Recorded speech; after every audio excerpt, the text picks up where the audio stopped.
Ready?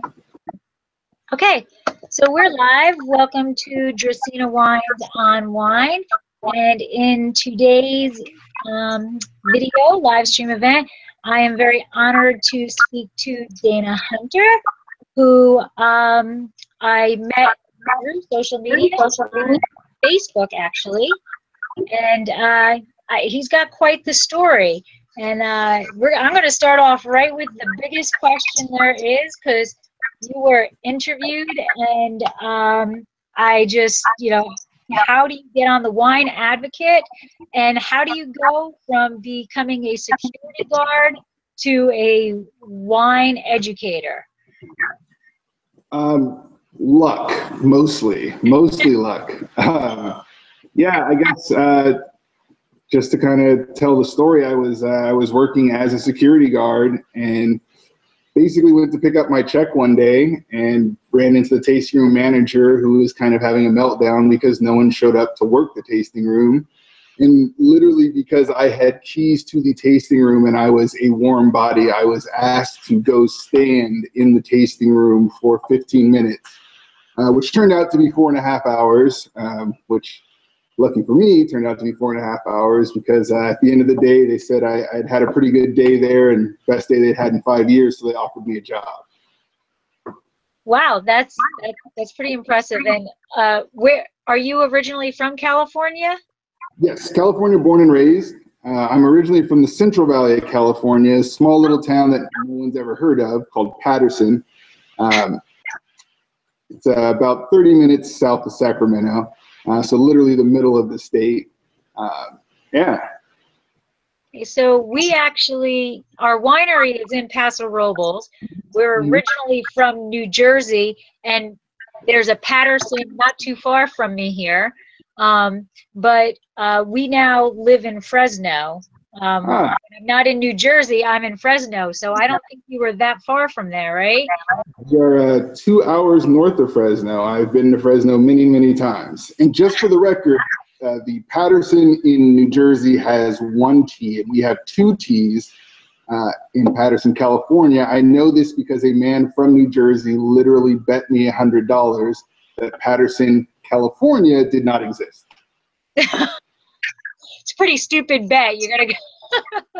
I think so, seeing as that I was born and raised there, yeah. Yeah, and I'm not gonna lie, I'm sorry for anybody who's from Patterson, New Jersey who's listening to this, but I don't think Patterson, New Jersey is actually known as the most intelligent city going around. But yeah, that was a pretty dumb bet. But I asked that because I have to honestly say, as an East Coaster, what pops in my head is our kind of rush personalities, and that Seinfeld episode when he is asked to be a doorman, and the guy goes off and has a drink, and so he like leaves the facility. That's what I would have done. I was like, all right, I'm out of here. It sounds like it's a good thing you stuck it out there. Yeah, I mean, to me, it was interesting. So my background previous to that, like I was a theater major. So to me, it was literally just improv. Like I could do anything for half an hour and convince people I knew what I was talking about. So to me, it was just like a real life version of, of acting and of just being in the moment and being able to have a conversation. Plus I like to talk to people. So I didn't really know anything about wine, and by didn't really, I mean I'd never drank wine before and didn't know anything, but I knew how to have a conversation. So that's what I focused on, was just having a conversation with people and actually listening to what they said and what they thought about the wines that they were tasting. I wasn't even wise enough at the time to taste the wine myself. I didn't know if that was good or bad, and erred on the side of maybe I shouldn't drink on the job, because generally speaking, that's the policy for most places. So I just had a conversation with people and listened to what they thought about the wines. Well, I have to say, when we go into a tasting room, I would really prefer people not to tell me what I'm supposed to be tasting, what I'm supposed to, it's like, I think that if I'm interested in in what I should be, I would ask. But like when people taste our wine, I never tell them what my tasting notes are because my palate is completely different than your palate. You know, if they ask me my, you know, my thoughts on a tasting, I'll give it to them. But I like the way you went. Just let them taste it and let them have their own time. Yeah. And I think that's kind of, I mean, that's my philosophy, was then, is now, is that wine is such a personal thing. Everyone's palate is different. So I can give you like suggestions on taste profiles, but I'm not going to tell you this is, you know, black cherry or this is definitely rhubarb, because you may not A, be familiar with those, or B, be picking those notes up. So I just tell people kind of, hey, what do you taste? Tell me what you think. I'll describe the varietal very generally and kind of my thoughts on how this wine feels in the mouth, but not really specific flavor profiles, because that is such a personal thing. Absolutely, absolutely. So I've got to extend the question a little bit further. So how did you get interviewed on Wine Advocate? I mean, that's like impressive, you know, like how did you get that biography done? By accident. Most of the stuff that happens in my life that's good is by accident. The bad stuff is my fault. The good stuff's usually an accident. It was through social media, actually. The great author RX Drexel actually reached out to me via Instagram and just wrote me a message one day saying that she liked my feed. She liked the pictures that I posted, and she asked if I, you know, would be interested in possibly doing an interview. And I said yes, but didn't really think about it again until, I don't know, 2 months later, when she kind of went into, hey, it's this date, this time, this place. Like, then it became real. And honestly, even during the interview process, I told my girlfriend this, I don't really remember what I said. She made me sound like a more adult version of myself.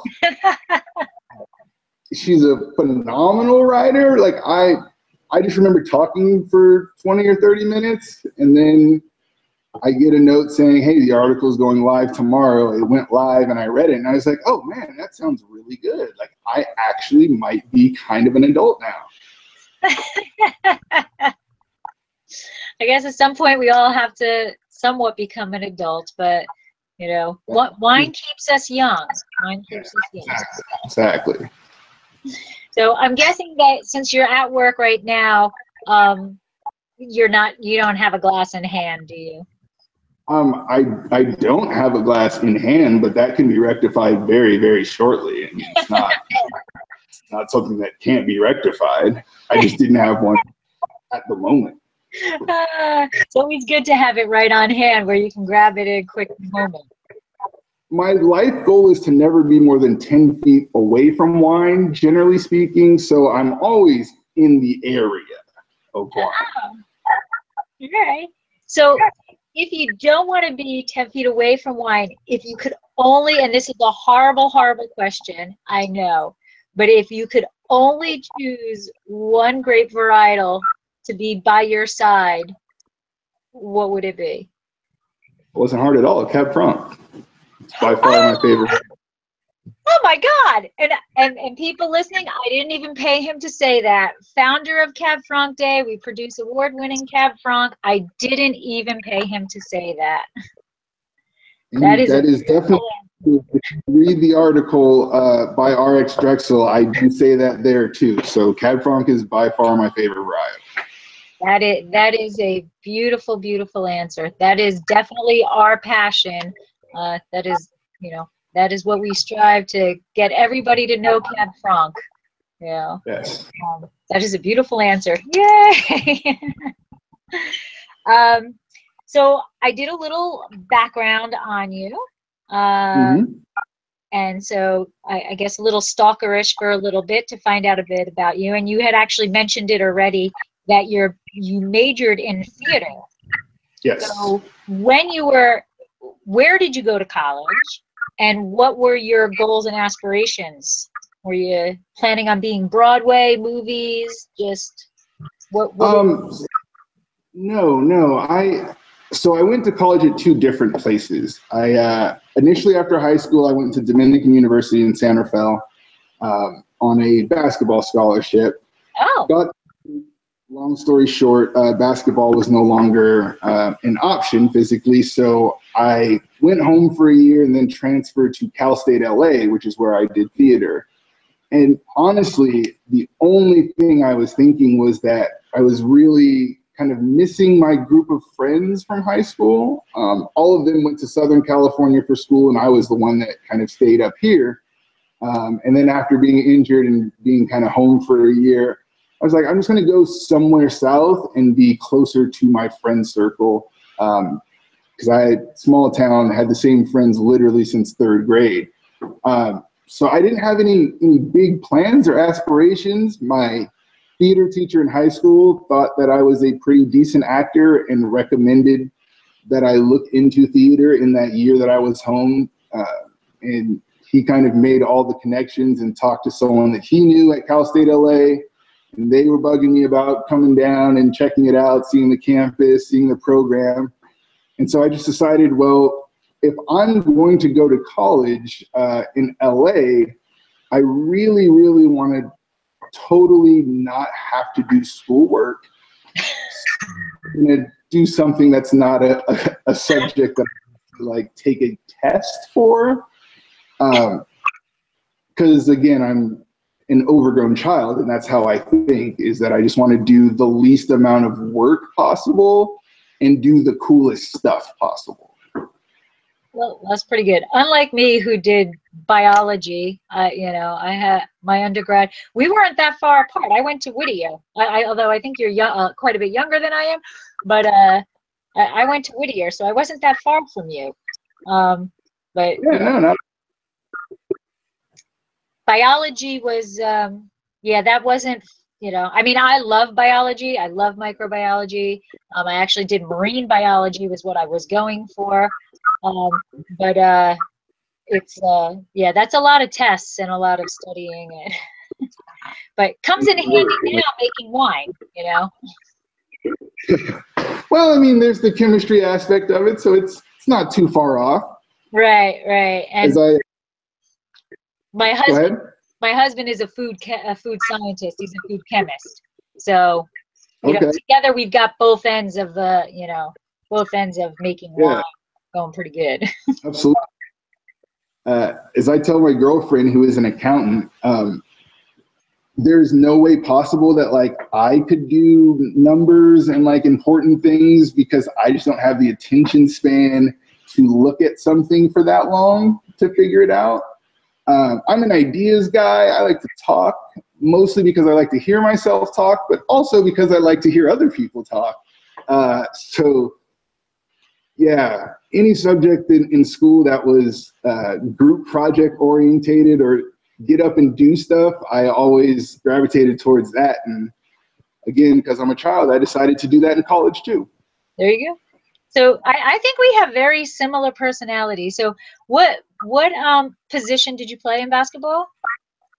Well, I was 6'1" in 8th grade. So growing up, I played. Yeah, I was rather tall. Now I am 6'3", so I stopped growing. So I went in high school from center all the way down to playing shooting guard in college. Okay. All right. So I think we have similar personalities. I enjoy being in the spotlight. I'm not gonna lie. I'm a Sagittarius, and I don't know if you believe in that, not believe in that, but that personality fits me perfectly. I was the shooting guard. You know, I'll be a point guard. I take it down the center of the court. For softball, I was center field, and then I moved over to left field and loved left field. You know, I got to dive to the foul lines, much more exposure on left field. Everybody thinks center field is the best, but left field is better. Yeah, the spotlight's pretty good. But although I never really got into acting, I never did that. But spotlight is fun. Because being hurt, in college for basketball, I couldn't do that anymore. But having the reaction of an audience to me was the same. It was the exact same experience. So that's kind of why I did theater, because to me it was a good replacement. Yeah, I get it. I get it. All right, so moving on, and so now you are in the wine field, but you didn't really have a background in wine. So when this whole, asking you to move into this wine field, what was the first wine you had that you were like, wow, this is pretty darn damn good wine? So I don't remember the first wine that I had that was good, because I kind of think like all wine is good to a point.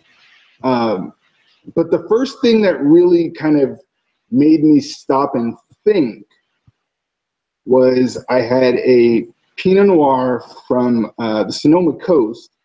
Oh. And this is maybe 8 months into working in wine. And again, my frame of reference, I have to let people know, like, I was seriously not a wine person. I still am, avid Coors Light drinker, and that was my drinking. So I didn't know that there was like wine outside of Lodi at first. So I get this Sonoma Pinot, and it's a completely different thing than the Pinots in Lodi. Now I understand why that is, and all the different, like, really cool, geeky, nerdy, like, wine stuff that goes with that. But at the time, I didn't. All I knew was I didn't like Pinot, and this is a Pinot that was different than every other Pinot that I had had. So I was like, well, why? And the way my mind works, I just have to kind of figure things like that out. So that was the moment where I had the kind of aha, or like, huh. So this is a specific thing to a specific place. There are ties and kind of flavor profiles that are going to be dominant here that aren't necessarily the same somewhere else, but that somewhere else may have something else that it imparts into a wine. And I think that was the moment that hooked me, because it was like, this is a never-ending quest for knowing why. And I just have to know why things are. So I was having a conversation with a gentleman this weekend about how certain regions grow grapes that, generally speaking, they really shouldn't be. Like, their region is not really designed, the terroir is not made for that, the climate's not made for that. Right. And then the people who are drinking that wine from that region end up saying, I don't like X wine. I don't like Pinot Noir. I don't like Chardonnay. I don't like Cab Franc. I don't like whatever it is, because all they're getting is that region's version of it, and that expression of that, and that it's really hard and detrimental to a grape varietal, because you take any grape and you put it in a different terroir, you put it in a different climate, it's going to have a different expression. And people, what's really, in someone's opinion, bad in one region might be their favorite grape varietal if they could taste it in a different region. Absolutely. And that's exactly what you're describing. Yeah, absolutely. And that was the moment where kind of I knew that, like, this is going to be, irregardless of my work life, it was just going to be something that I personally enjoyed forever, because you can never drink everything, right? So I just knew that I had a personal, like, journey of drinking that was going to be interesting, and I could, like, discover and find out different things via wine from now until forever. But the front lines of working in a tasting room confront that situation that you're describing, like, every single day. And my best example to explain to people, so I've been in the wine industry 7 years now, but it's about 3.5 of that has been Napa and Sonoma. So those are the big tourist, destinations for wine in the state. So I see a vast number more people here. And I always explain to them, Napa Valley is phenomenal at making wine. And so is Sonoma. But the thing you have to realize is they make different style wines and excel in different varietals. So there's not really a Napa versus Sonoma in the sense of growing. That's more, the marketing and all of that makes this kind of a silly little rivalry. But outside of the Carneros region, you are very rarely going to find a Pinot Noir in Napa. It's just too hot here. Right. So I always like to tell people, like, hey, the rest of your day, go and look for a Pinot Noir from Napa that is not from the Carneros region, which is the coolest region the coolest AVA here in Napa. And I say, when you don't find one, you will understand what I mean when I say it's all about terroir. Because it's just the location. It's just the climate. It's just those influences that some grapes do well in and some grapes don't do as well in. Or you might have a grape that, like Cabernet Sauvignon, it's great in Napa. It's also great in Sonoma, but they taste different. There's a different expression. It's cooler in Sonoma, so it's a more, feminine, kind of softer, more elegant, complex thing, where Napa, you get these big, robust flavors. And depending on who you're talking to, people might prefer one side or the other side stylistically. Doesn't mean that the other side isn't good. It just means that that's their taste. Absolutely. Absolutely. And that's one of the things that I say over and over again is, just because you try one, don't give up, go and try different regions, because you never, exploring is half the fun, but you're going to find that you're going to like certain things that you didn't think you liked because you were so pigeonholed into a certain area. Absolutely. So you brought it up again. I was going to ask anyway, but you brought it up. So Coors Light, really? Coors Light, yeah, no craft beer. Like, I mean, I think there was a research study done, and I should know who did it, whatever, but they did a research study that winemakers, do drink beer when they're not drinking the wine, because, we need the break from the wine. And most winemakers drink IPA, and both my husband and I love IPA. But we are craft beer maniacs. We'll go on vacation and we'll have our apps out to find where we can drink craft beer. So just Coors Light, or do you expand out into exploring craft beers also? Pretty much just Coors Light. And I'll explain why. Previous to wine, my friends and I were volume drinkers.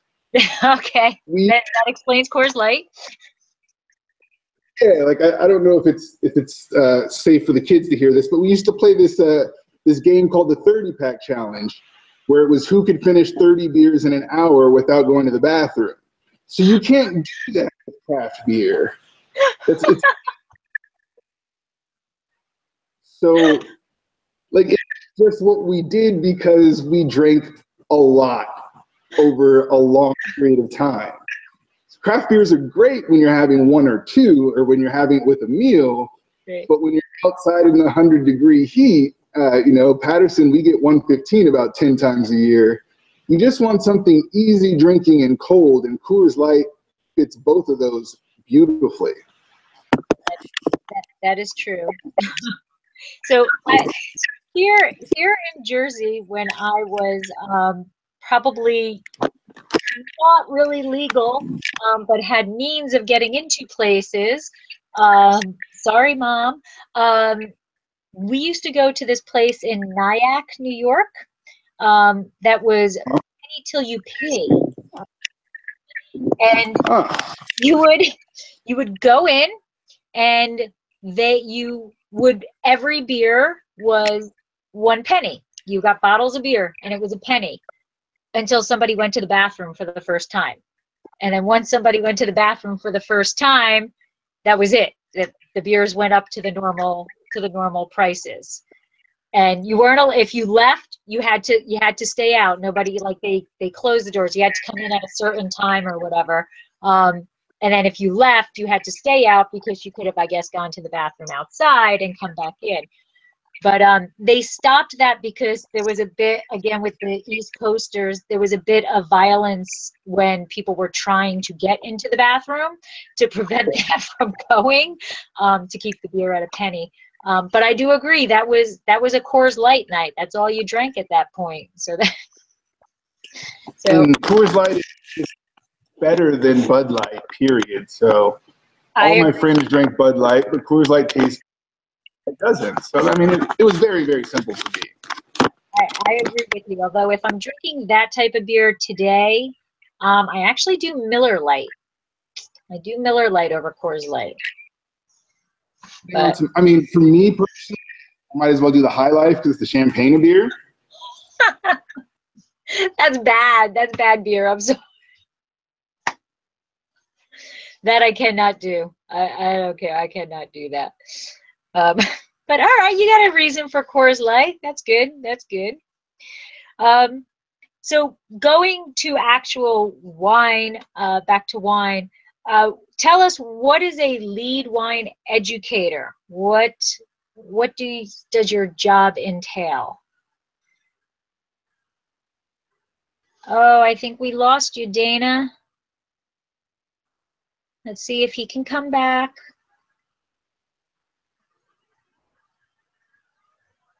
Uh-oh. So I'm hoping he can find the link again.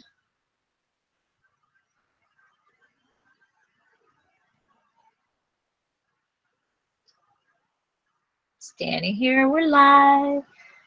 Waiting for Dana to come back. Hopefully he comes back. So he was in, looked like a wine cellar, so maybe the Wi-Fi was not so great down there.